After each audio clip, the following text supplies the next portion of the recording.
Good morning, everyone, and welcome to the WellMed Charitable Foundation Caregiver Teleconnection. We are very fortunate this morning in that we have a dietitian who is going to talk to us about healthy eating in the holidays. So, June, please introduce yourself. We're so happy that you were able to join us this morning and give us this important information. Thank you very much, Evelyn, for the invitation and welcome everyone. We're going to cover healthy eating in the holidays. And at the outset, I'll make a disclaimer. I am not a dietitian. I do have training in food science as a certified diabetes care and education specialist. So, what that means is I don't prescribe diets or look at calories, that kind of thing. But the evidence-based diets, the evidence-based meal patterns, I do teach and have a passion for as well. So, with that, we'll proceed with the program. What we're looking today is to keep in mind the meaning of the holidays. Sometimes we lose sight, and the holidays can mean different things to different people, and that's very okay. But it's not all just about food.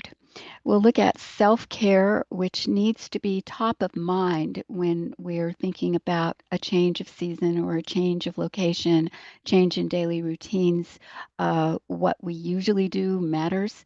We'll look at a few, I picked out a few key points on nutrition basics to keep in mind when you're making your food selections at gatherings and parties.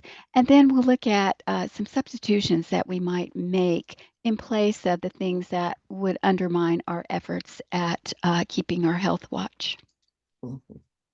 So, first of all, happy Halloween to everyone. I'm anticipating a couple of trick-or-treaters this evening, and my little tagline at the end of my spiel to the kids is, now don't forget to brush your teeth. All that sugar going in, as a grandmother, I'm very concerned about that. Okay.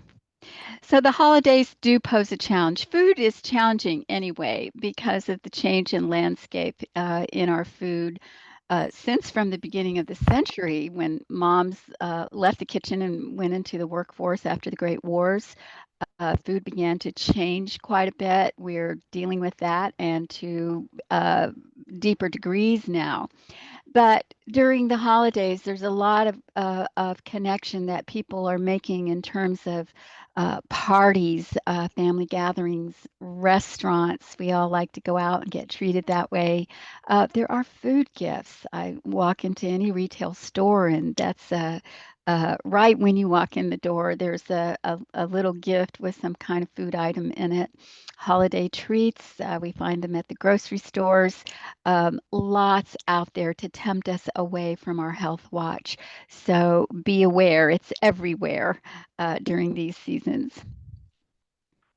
So, in looking at the meaning of the holidays, this is a perfect time to connect with each other. And what we learned from the Mediterranean diet after the Great Wars is that one of the key features and one of the things that makes this particular diet so healthy is the sense of connection that this area of the region gives. To food. There aren't drive-throughs. People sit for hours and they have their appetizer, their antipasta tray, and they sip a tea or coffee and watch the children have conversation, and they could eat until midnight or 2 o'clock in the morning. It's a huge affair, but the sense of connection is something that we want to know helps our health. Then we have various traditions, and we're a multicultural society, so that comes in several flavors. Um, it's a time of reflection because for many people, this has religious connotations. So there may be more church activity and food afterwards. And then it's a time to have fun. But what we want to keep in mind is that this may not be everyone's experiences. Many People will become very sentimental during the holidays and recall losses or changes that they've been challenged with during the year. There are great wars going on, and for many people, that gets them down. And so we want to pay umbrage to this piece of the holidays because it is a very much a part of our experience around holidays. And some people will shun it, and others will just kind of tip their hat and go on. But be aware that not everyone is having food challenges. So, in planning those holiday parties, I know one of the things I think about a lot is, okay, well, what am I going to wear? And I might be thinking about this weeks ahead of time, and I'll mentally review my wardrobe or figure if I need to go shopping. So that's a distraction away from food.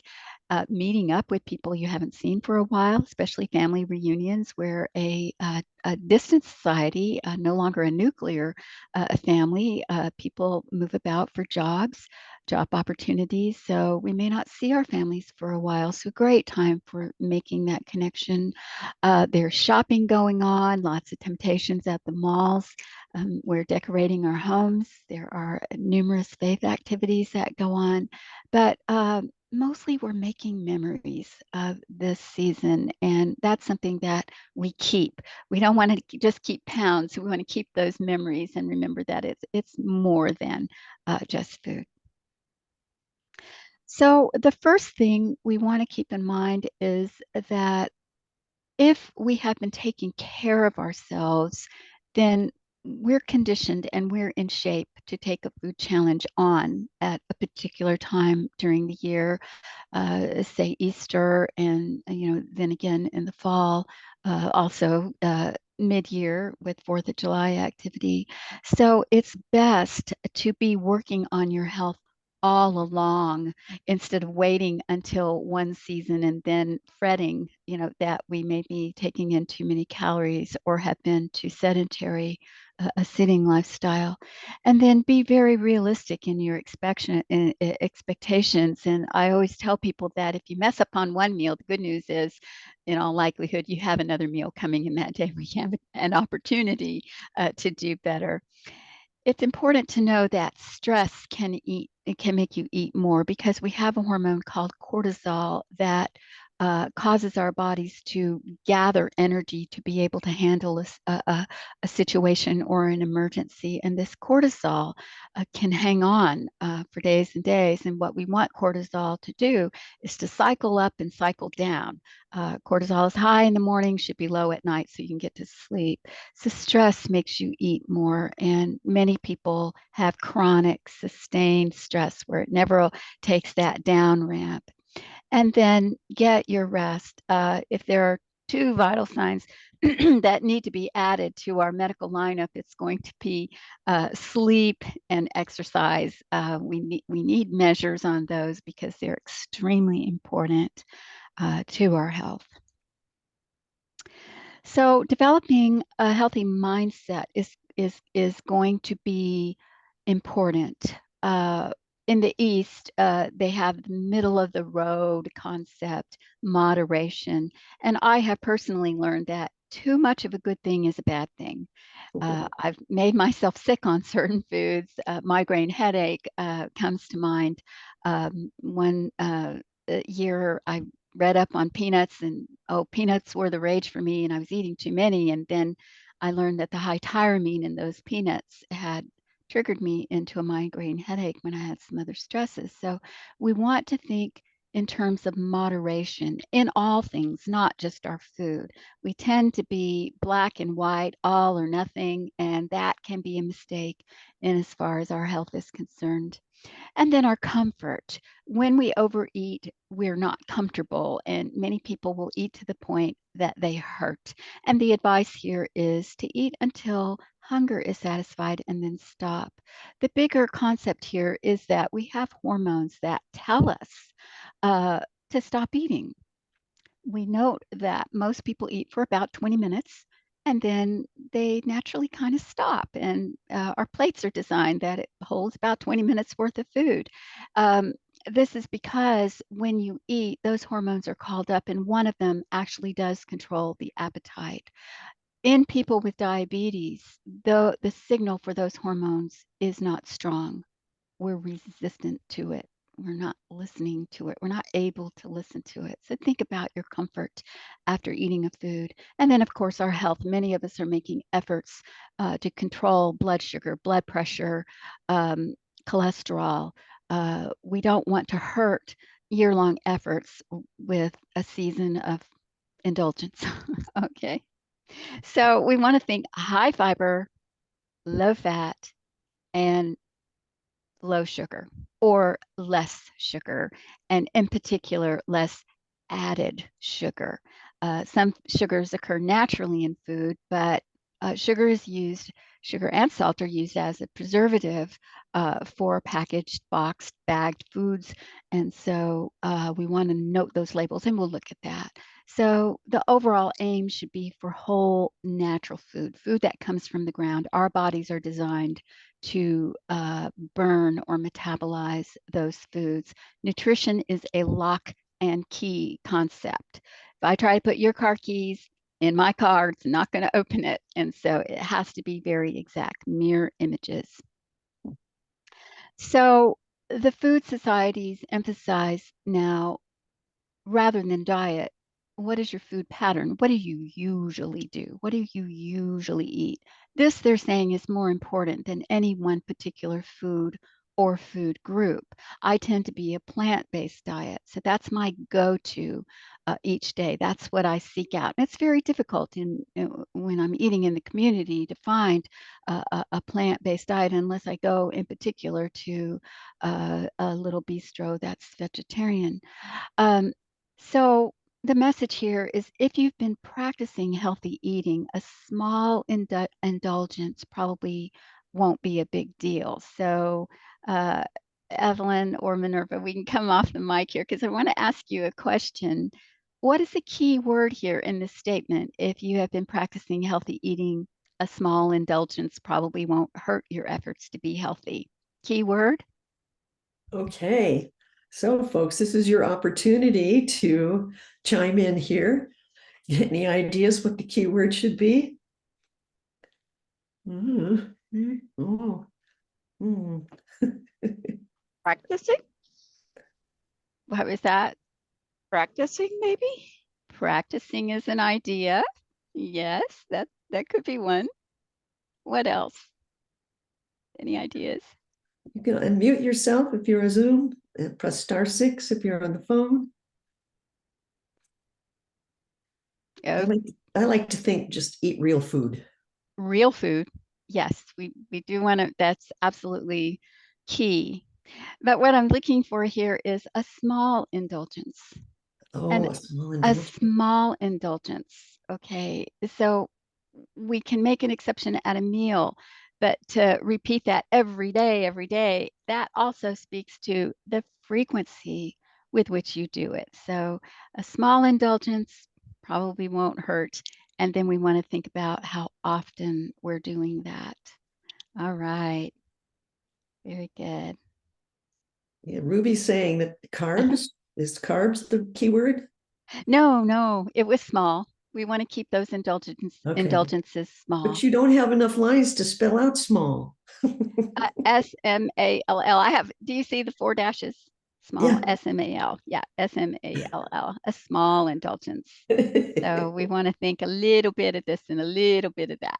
Okay. Okay. All All right. right. Now, in our overall planning, the USDA has established the Healthy Plate. It's called the Healthy Plate or Plan Your Plate or My Plate. And here they suggest an 8 or a 9-inch plate. I was liberal today. I put a 9-inch plate. But this represents a balanced meal pattern. And I actually know someone who lost 80 pounds getting ready for transplant using this meal planning method. Notice that half of the plate is non-starchy carbohydrate. So this is going to be your salad type food, your lighter vegetables. I call it rabbit food. And what's wrong with rabbits? They're happy people making all those babies. Then a quarter of the plate would be your more dense carbohydrate like your starch, your grain. So here you might see beans, rice, um, your bread, and then a quarter of the plate would be your denser meat serving.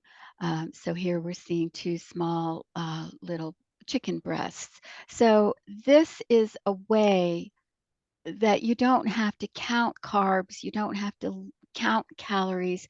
If you naturally eat this way, uh, this will sustain health and improve health. And then you can always have a half serving of fruit and a dairy product like cottage cheese, yogurt, milk to add to this.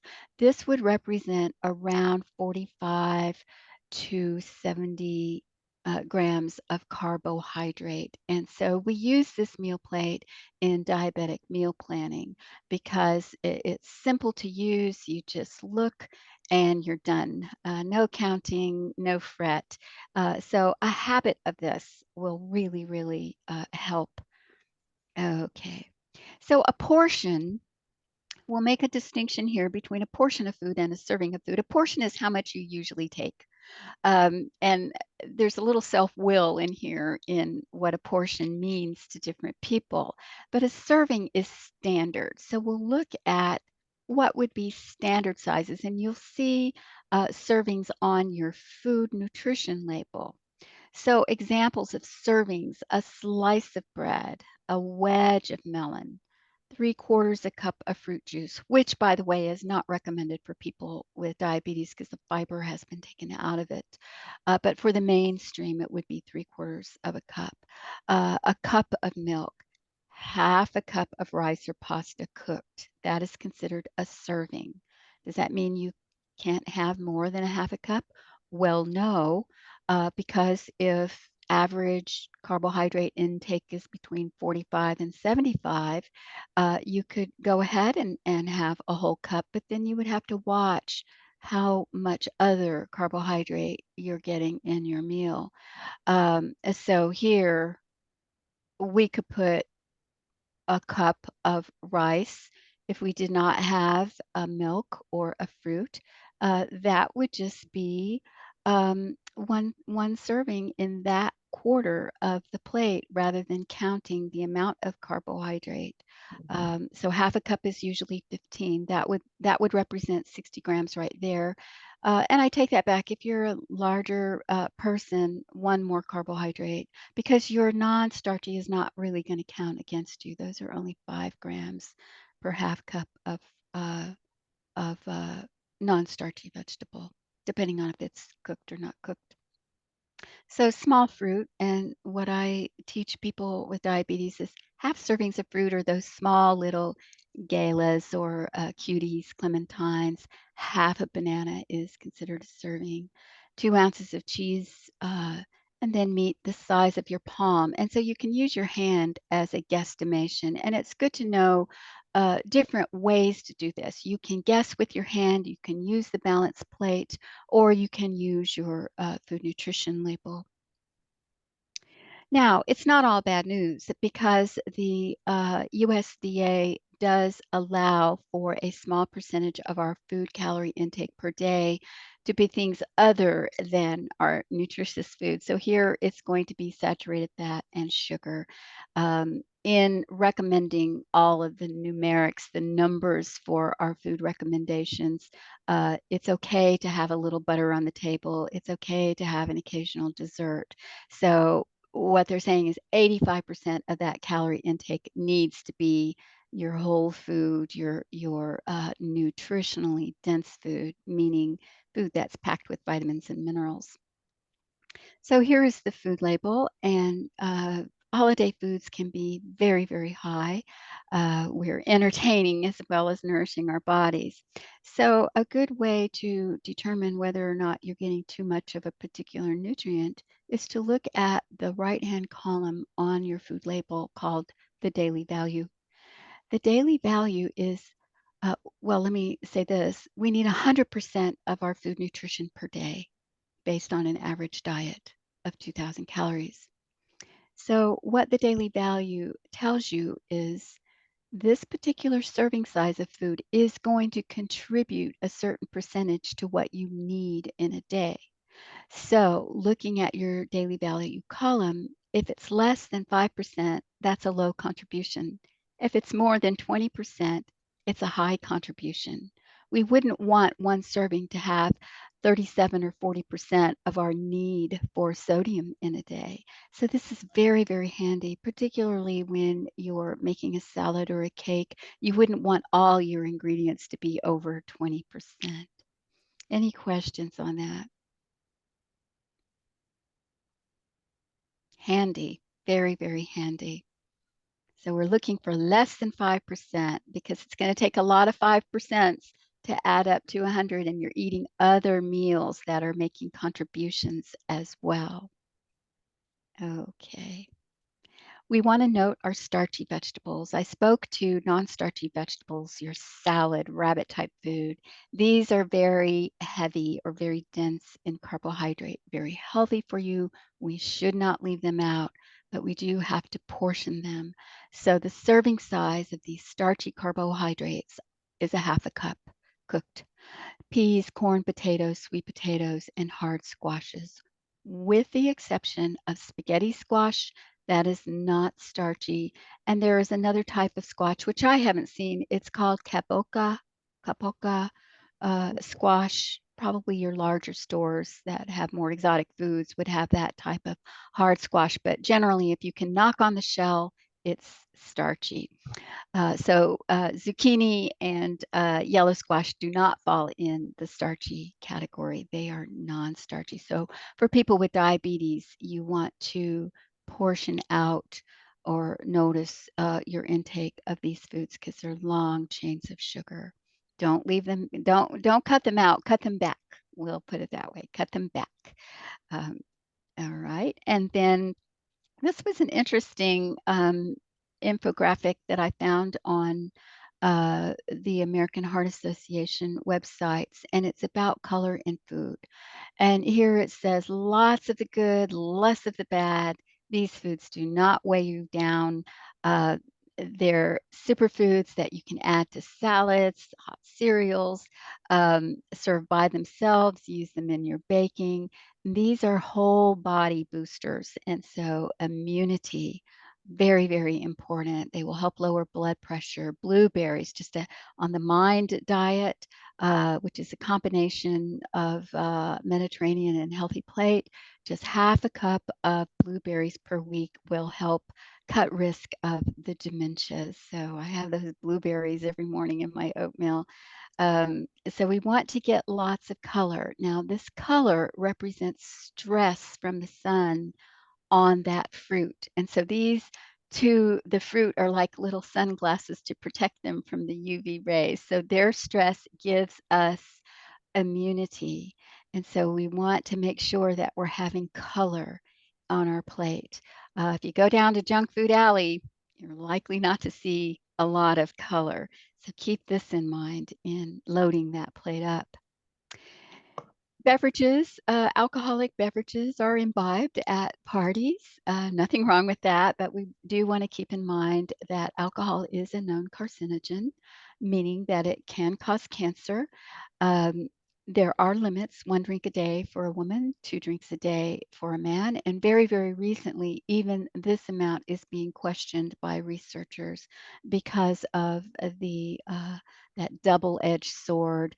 There is a body of literature that speaks to the fact that small to moderate drinking can be healthy, but there's another side to that sword. Depending on your age and your particular risk factors, there can be other concerns that spring up. So your best bet is always going to be water.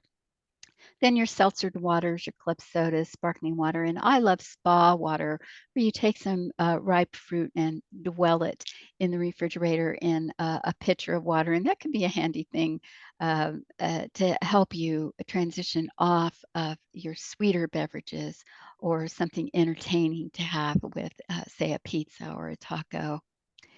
And then, so the day of your party, best to not starve yourself because your brain is going to win. Our hunger is hormonally driven. And so your brain is going to make you take in a certain amount of calories each day. Saving up doesn't help that process because then you're likely to overeat foods that are not balancing your plate. So go ahead and eat a light breakfast. Keep in mind again that it's a tender time for many people. Emotion can make us eat more. So we would hope that you're doing things on a daily basis to lower those stresses, and then taking a morning walk, getting ready, do your penance beforehand before you get to the meal table. So start with a beverage. We don't have to walk in and hit the food table right away, or we may have a signal from the host when it's time. Linger a little bit, mingle with friends, talk, and keep a positive mindset. Turn that frown upside down. Focus on what you can eat, not what you can't eat or shouldn't eat.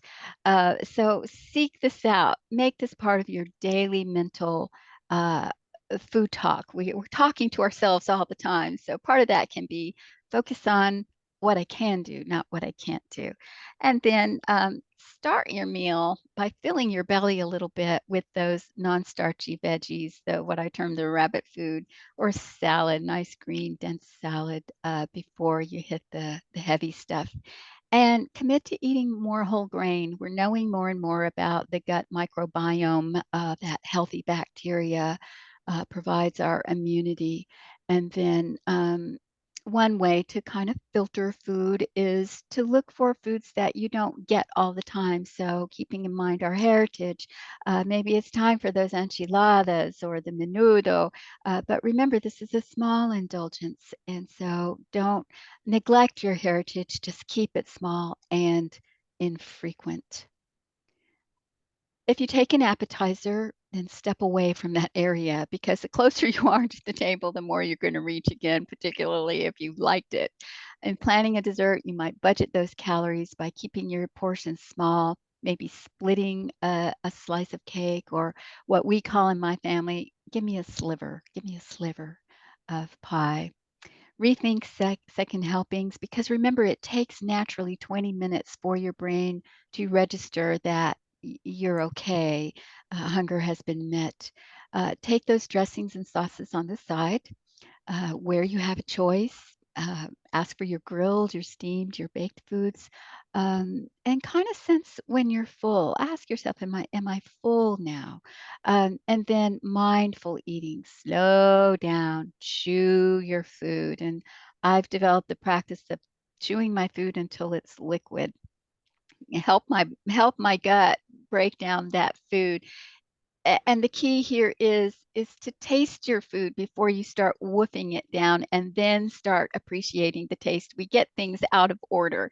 So chewing more slowly will help you taste that food and appreciate it early in the process of eating. You can, if you have metabolic concerns like diabetes, high cholesterol, heart disease, you can help yourself and your host by bringing something very healthy to the party, a relish tray. I used to have a recipe. It wasn't really a recipe, it was just this idea from a book, Necessities and Temptations, which is my favorite uh, junior league book out of Austin, Texas. It had olives, some chopped green onion, and lemon wedges. And surprisingly, people would take items out of that little relish dish. So it was my go-to for something quick to take. Raw veggies, low-fat dip, trail mix is great. Great appetizer. Stay with our whole grain breads or crackers. So crisp breads serve well here. Um, they call them something else. Crisp bread. I may have it on another page. Fruit trays are very popular at parties. Your nuts or nut assortments would be better if they were not salted. Sometimes I take salted and unsalted, or I'll put those salted in a colander and shake them real good to take off the excess salt, and then put them back in the container. Bring some mineral water, flavored water. Or you can always bring your host flowers, a non-food gift. So here we'll look at healthier choices when we're having to choose between. So chips are very popular, chips and dip. So we can purchase some fat-free potato chips, baked potato chips or baked tortilla chips. Bring your unsalted nuts. Oh, the Cheetos. My daughter she's a biotech person, and she says, "Mother, Cheetos? That's laboratory made styrofoam." How dare you? So I put the Cheetos down years ago. I was getting the look. So no more cheese puffs. Some pretzels will be fine. Caramel popcorn, your plain popcorn. I love Skinny Pop. I can eat a whole bag myself, but I don't do it anymore. Uh, Instead of your white flour breads, if you have some whole grains, so that might be an idea of something to bring, a nice crusty bolillo or a nice crusty heavy bread. Instead of white rice, if you have a choice, brown rice would increase your nutrition count. Instead of fruit cake, gingerbread, and a decorated gingerbread would be entertaining as well. Instead of the brownies, maybe an angel food cake. And we'll recall that angel food cake does not have the fat component, so it's mainly going to be the sugar and the flour, which is true also of tortillas. The corn tortilla is the whole grain flour and water, whereas those nice, soft, fluffy white tortillas have the manteca, the lard in them. So better choice would be the whole grain and water. Pies, a dry fruit might satisfy you. Instead of the rich chocolates, maybe bring some oatmeal cookies. Instead of the butter cookies, some ginger snaps, sugar cookies, maybe a piece of hard candy instead. And then rice cakes, corn cakes. Very, very good. Daily treat for me is a corn cake or a corn thin with some peanut butter and a little fruit on top. I like to smash up raspberries from the freezer and mix them with some bananas. That can make a very healthy sweetener for the top of your pancakes or even a cake or a cupcake. Put those natural sugars on there.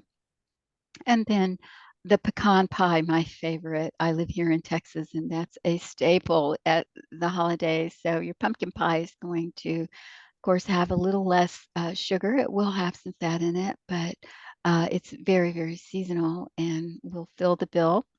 Instead of your delicious club crackers, bring some toast, some options for people, your salt-free saltines. And now there's an array of more exotic crackers that you can find in the grocery stores to bring to a party.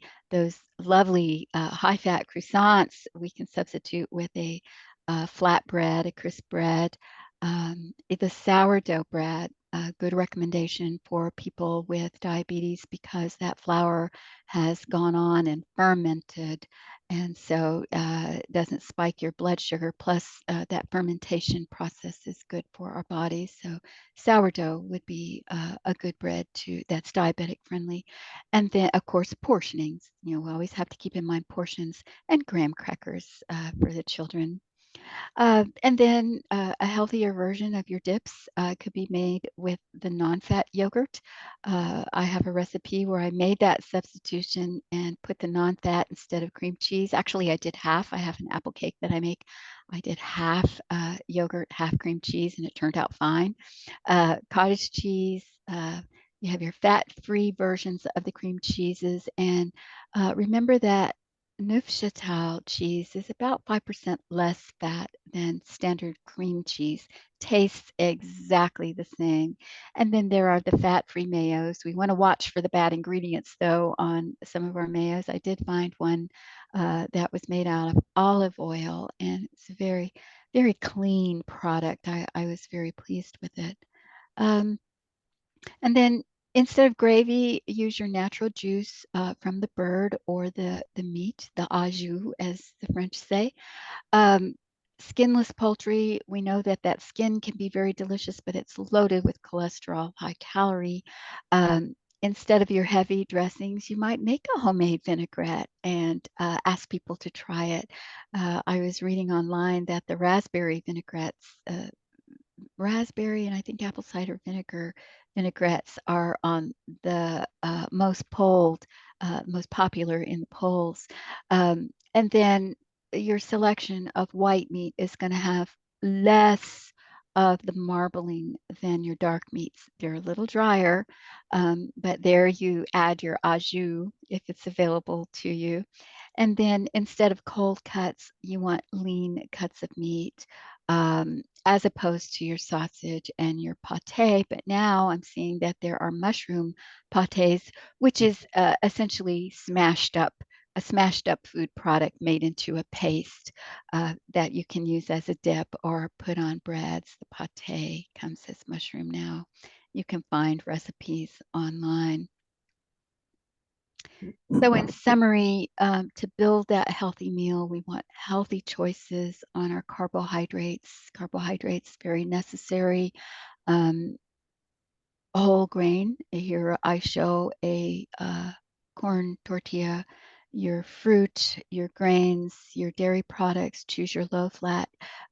Your plant milks are the same amount of carbohydrate. They just have less saturated fat in them. I think the oat milk tastes the most similar to whole milk. And then your non-starchy vegetables, as I term it, in the rabbit food. And then lean proteins, your poultry and fishes.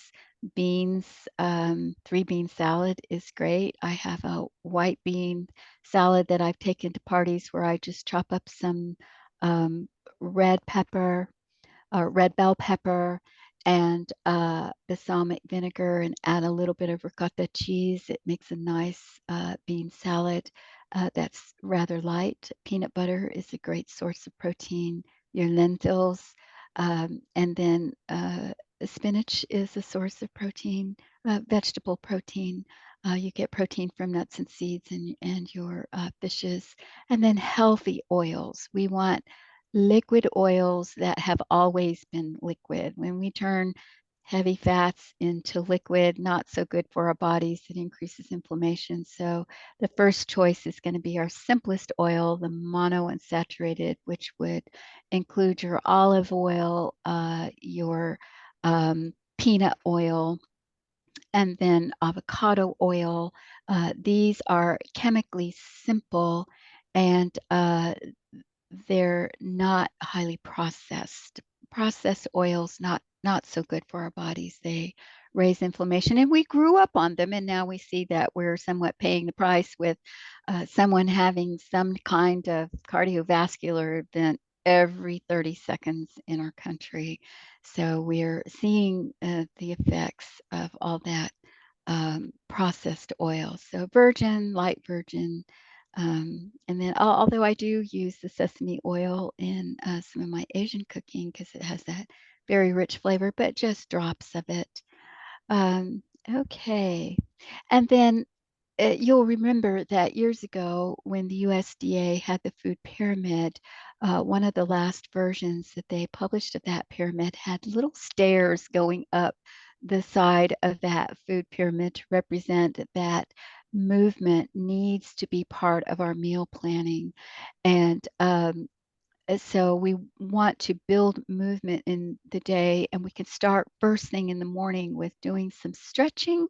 We know that cats have very little inflammation in their bodies. Of course, they sleep all day, but they do a lot of stretching, and that stretching pulls the muscle and increases blood flow to lower. Also, jumping helps clear lymph tissue of debris and toxins and junk in our that it has filtered out of our blood system. It will rush that out of our bodies. So I'm from Rockport, Texas, which is a coastal town. And when my father was alive, it seems that the weather was better then.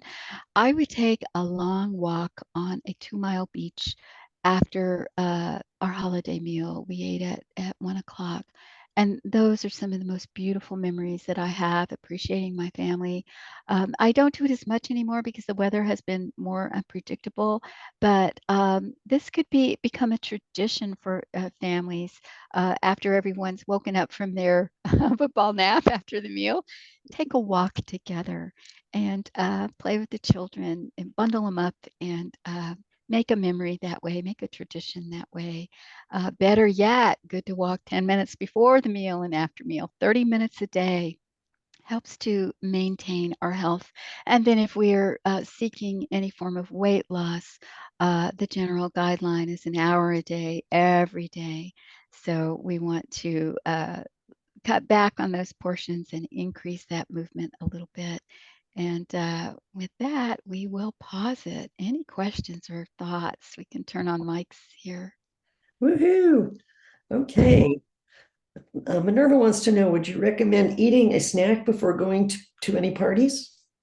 Absolutely, because you're going to more than likely have a full plate, and the hungrier you are starting out, the more you're going to eat in that meal. And so in diabetes care, we recommend smaller portions and smaller meals and maybe more frequency because it's that after meal high that hurts our blood vessels and nerves with the sugar. So yes, curb that appetite a little bit with a healthy snack like some nuts or a half a piece of fruit.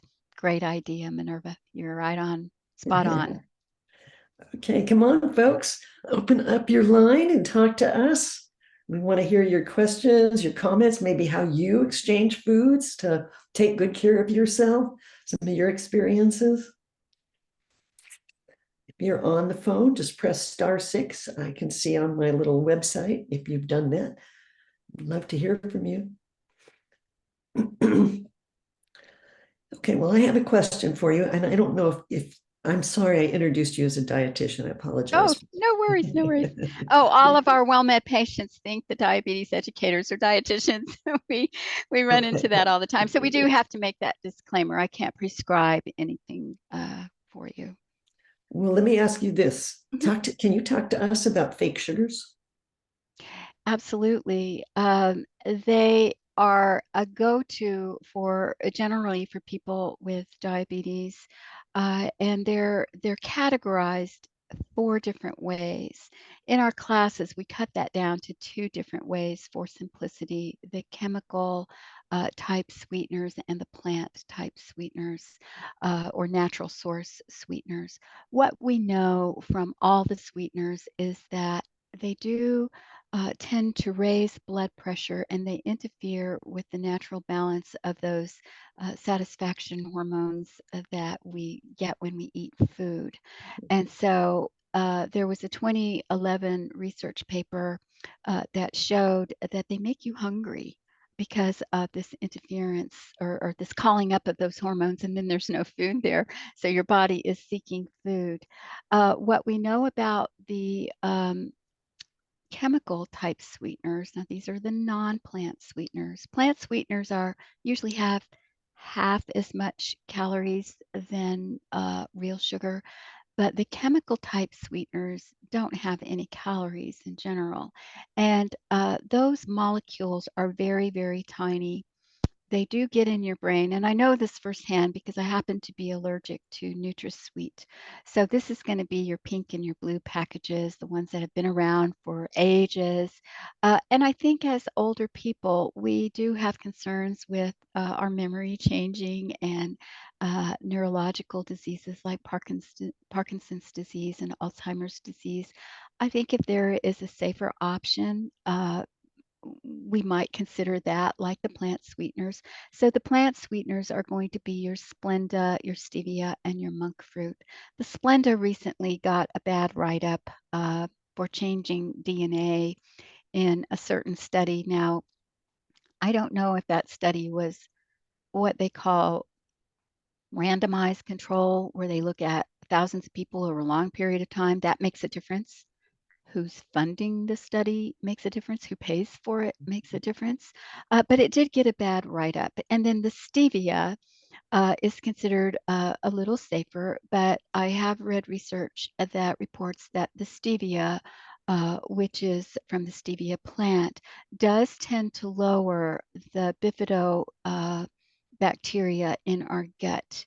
But many people now supplement with probiotic, which is that healthy bacteria, or you can eat food that has healthy bacteria like the kefir milk, which is the fermented yogurt, the kombucha tea. There are low sodium miso powders that you can put in soup now. Sauerkraut. My grandmother was German, so I grew up with sauerkraut, still keep it in my kitchen. You can replace that lost bifido with natural foods or supplement a probiotic if you use on a regular basis the stevia. But stevia is a first in my book. The Splenda, I would have to read those studies. And then the monk fruit. This sweetener is actually from the antioxidants of the monk fruit. So far, no bad write-ups on the monk fruit, so it would be my go-to if I use this kind of product. And you can buy them all in the grocery store now. Even Splenda is in the dollar store, so cost is not really a concern for that one. But the best thing is to appreciate eating food without a sweet taste with it. Because for the person with diabetes, anytime you take in added sugar with a meal, you spike insulin. Insulin is going to make you absorb the sugar, but the other thing that insulin does is it turns on fat storage. So the worst thing we can do with weight concerns is to eat a regular sugar beverage with the meal, because all those calories and sugars we're storing as fat. So I would say number one is going to be the monk fruit, then the stevia, then the Splenda. I myself would leave the chemical sweeteners alone because of the nature of that molecule able to pass the blood-brain barrier. Well, you sure can answer the question. Thank you. Sugar. That was. My children call me Lady Di for Lady Diabetes. By the way, I've been teaching diabetes quite a few years now, and I've been with WellMed for 20 years, and I've been in education for that full 20 years, which is half my whole career. So I feel pretty comfortable, pretty versed with this topic, and it's a very passionate topic for me because I've been so personally affected in my family with diabetes. Well, thank you for that great answer. Very informative. You're so And we welcome. have a comment from Minerva. One thing we have done over the years is substitute any white rice with brown rice and increase more veggies on the table.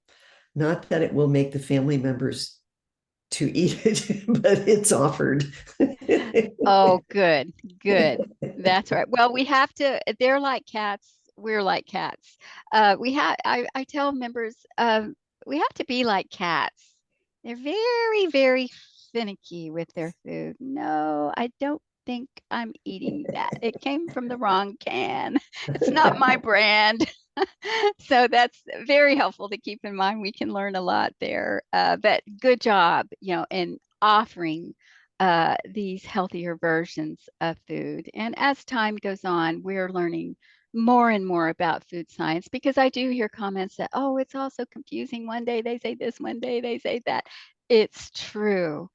But keep in mind that nutritional science evolves just like our other sciences and technologies. Remember those old analog, that old technology, the wall phone. Okay, now we walk around with computers. We evolved to that degree of perfection, and so food is no different. We're always learning. And it has a lot to do with our brains, is the other thing we're learning. Absolutely, absolutely. Anybody else, please share your experiences. Tell us what you're going to have for Thanksgiving. Are you going to change your plans now that you've heard this? All right. Well, I I will say have one thing. Sharon I was Collins. just going to say one thing. Hold on, I have electricians in the house, and you know how that goes. Always when you get to enjoy a meeting such as this, that you have workers and things in the home. But I wanted to say that one of the things I do with my members, and then I try to do with myself, is exactly one of the things you mentioned earlier, is that you sort of want to have a plan ahead of time for how you're just in general, your health, right? So it's not like, it's not about that day. It's about what you do before that day, months Mhm. out before that day, those small, tiny habits and changes and things. And I also too like to just, I do a lot of mindful eating and intuitive eating with my members and stuff, but try to with myself as well. But none of us are perfect. So I just have this sort of an acceptance when people come over to my house that don't eat like I do, like, Whole Foods, and, I'm fine with a little lean turkey and, half a plate of non-starchy vegetables. That's, I want people to come and enjoy those things. And I like to really do away with sort of shaming folks into, like, I'm going to start the diet the next day or whatever, and just say, enjoy this day. And lastly, I would say the one thing I like to do is, and maybe you can tap into this, is that, we're coming into the holiday season. So it's, I say to people that celebrate these holidays, I do celebrate Christmas. It's a holy holiday for me. Some people do or don't. There's Kwanzaa, there's some other holidays. And that is to say, these are one day, right? It's a day. And like you said, it's the nutrition's not the sum of its parts. It's just, it's everything. So it's not, eating, two slices of pie, even if someone went over, I'm not going to be the food police in my home. And and that, if it's just one day, so it doesn't start like from November 1 through January 1, right? It's that mindset. And I think helping folks and us having our own mindset. And I find, for me, if I reduce stress and tune into myself a little bit, then I do a little bit better, especially as a care partner now. Yes, yes. Whether it be forgetting to eat because I've been losing some weight, forgetting to eat, or to eat. With that and my dog barking, I'll end. Thank you. Speaking of stress, huh? Very well said. Very well said. You just summed it up in one little capsule there.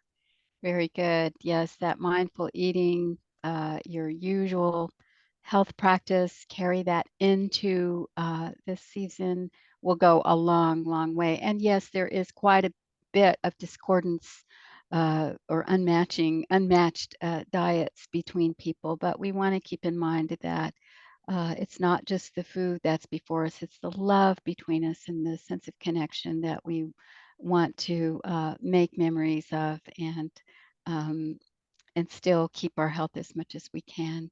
Like the old saying, you can take a horse to water, but you can't make him drink. So the offer is what's important here, your best intention. Oh, nice. Well, does anybody else have a comment? Tell us what they're going to do. And I have another sort of generic question then. I guess it's not really a question, it's a comment. I read that a woman went into a McDonald's and she was going to get a Caesar salad or a hamburger. She hadn't decided. And she said the Caesar salad had more calories than the hamburger. And I think that, to me, that, when you said eat a salad first, we need to be really careful about who made the salad and what kind of dressings on it, Yes, and how you've much heard of salt is in it. Yes, how you've much heard of oil. dipping your fork in the dressing instead of pouring it on Right. the dressing. Yes, and I if I'm eating a commercial dressing, I will dilute it a little bit with some olive oil, and to kind of cut down on the salt or any. But the vinaigrettes are really a better choice. The vinegar and your acid, or the acid and your oil. Right. Mhm. The other problem with eating out is the salt, because if you go to a restaurant, maybe you don't put salt on it, but But they do. especially if the cooks smoke, I have found. Oh my goodness, yes, yes. And they want to sell you. I mean, that taste sells. So they know what will sell. So that's always a problem. Eating prepared food in a restaurant is you're at the mercy of the cook and their preferences. You So can't ask for no added salt you, though. oh I've yes, done that, yeah. absolutely. You can do that and go in. And I've had restaurants that were very happy to make me a little plate of sliced tomatoes so I could increase my vegetable count at that meal. They're usually accommodating in that way. Good idea. And Sharon, you have another comment? Well, I was just going to say two things, June. You tapped into something earlier. I've gotten on a pistachio because the melatonin and something else in it, magnesium, pistachio kick, and so on. And I'm like having some digestive disturbances, and I gotta look into that because, like you said, sometimes our brains they literally um we get tired of eating the same old thing, but our brains kind of know that we need to switch it up. But that was one thing you said in the very beginning. I wanted to thank you very much because that really that struck a chord for me. The other thing I was going to say, I don't do this all the time because who does? And that is, I keep grapeseed oil for cooking because it has a higher smoke point, but Yes, yes. also olive oil, right? I'm not too much into avocados. I'm sorry, I just, the mushy, but um, but I tend to use the vinaigrettes at home and things like that. But a lot of times I'll just do maybe if I do want a little ranch or something, you want a little cream, you want a little fat. I may also add a little olive oil to it to make it wetter. Yes, yes, there you go. Yeah, yeah. Yes, just dilute it down a little bit. I Hmm. actually did make my own ranch one year with powdered buttermilk. Ooh. It comes in a can with a seal, so you can keep it for a while. But it was a recipe that I found online to leave out all those chemicals. And yeah, I don't remember what all was in the recipe, but it was a much cleaner product than the commercial ranches that you find in the stores. I am going to have to stop the interaction, which I always hate to do because it's so fun. But I have a few announcements. I want to make sure everybody saw the chat where Minerva put in that the Caregiver Summit this year is going to be on November 9th from 10 to 1, and you can join either in person, online. And, if you make sure that you take these, you'll have these. We'll give you these with the resources, send the flyer out with the resources. And also we've got about, let's see, 10 new sessions planned for next month. I'm not going to go through them, but they're great because they really almost all are talking about taking care of yourself during the holidays, which is very hard for caregivers because you've got a full-time job all the time anyway. Mhm. And then this extra stuff comes along and you want to cook or you want to visit or you want to socialize, but you've still got this huge job at home. So I want to first of all say thank you to June. She's done such a beautiful job. I want to let folks know that we will give you some resources when we send out the post-session questionnaire. We hope that you will fill it out. And if you're not registered, you won't get those resources because sometimes people get the phone number or the link from a friend and they haven't registered. So please register. You can call the Wellman Charitable Foundation customer service representative at 866-390-6491. That's 866-390-6491. And then you will get that monthly calendar as well as that questionnaire with the resources. So in ending, I would like to thank June for such a fabulous job. And June, many people have sent in little chats all through this presentation, thanking you for the great information, as I do. And I'd like to thank all you caregivers for what you do. I think that oftentimes for caregivers and times, when their feelings go over to their loved ones, they can feel that something's going on, that it becomes very stressful during these holidays. So I know personally my dad died during the holidays.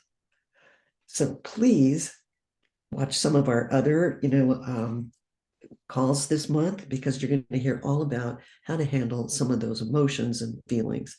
And I think it would be really helpful. And thank you, caregivers, for what you do. Also like to thank the WillMed Charitable Foundation, as Sharon did, because they do so much for the community, the SOS centers, the clinics, all of the caregiver information that they have, their podcasts. And please check that out at www.caregiverteleconnection.org. And happy Halloween. And we'll see you probably next week or this week. We've got a couple going this week. Thank you so much. And I'm going to stop the recording now.